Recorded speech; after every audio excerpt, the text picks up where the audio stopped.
بسم الله الرحمن الرحيم. قال وی الله یا ابلیس و ابلیسا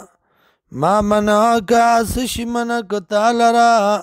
ان تسجدا دا جسدو کی لما غچاتا خلقتو چې پیدا کړی دی ما بیدیا پلاس خپل باندې استکبرتا یا تکبر دیو کو ام کنت من الغالین یا ایتا د ځان غټ ګڼون کنا قال او ابلیس انا خیر منه زبیتریم داغنا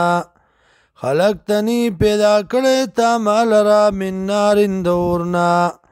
وخلقته من طین او پیدا کړی تا دلره د خټینا قال وی الله فخرج ذا منها د دې زینا فإنك رجيم یقینا تی درټلو شونا وإن عليك لعنتي او یقینا پتا باندې د لعنت زما الى يوم الدين ترزي د قیامت پورې قال او ابلیس ربي ورب زما فانذرني مولت را کی مالرا الى يوم يبعثون ترزي د پورته کېدو پورې قال او الله فإنك من المنذرين یقینا یتد مولت ورکړو شو نا الى يوم الوقت المعلوم ترزی دا غړای مقرر پورې وخت مقرر پورې قال او ابلیس فبعزتك ستا په عزت مې قسم وي لأغوینهم خامخا گمراه کوم بدی لرا اجمعین ټول لرا الا عبادك مگر بندگان ستا منهم المخلصین د دین خالص شویم قال اوی الله فالحق حق دے زما قسم والحق العقول او زم حق وامام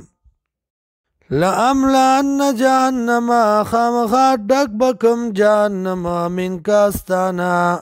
وممن تبعک او دا غچانا چې تابعداري کړی دستا منهم د دین اجمعین د ټولنا قل ورتوایا ما اسلکم نغوارم ستاسونا علی پدی بیان باندې من اجرین سمزدوری وما انا من المتکلفین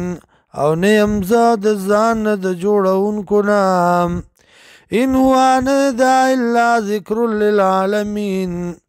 مگر نصیحت د پاره د مخلوقاتو ولا تعلمن نبأه بعد حين او زر دې چې خبر بشي تاسو په خبر د دې قرآن باندې بعد حين پس د سمودینا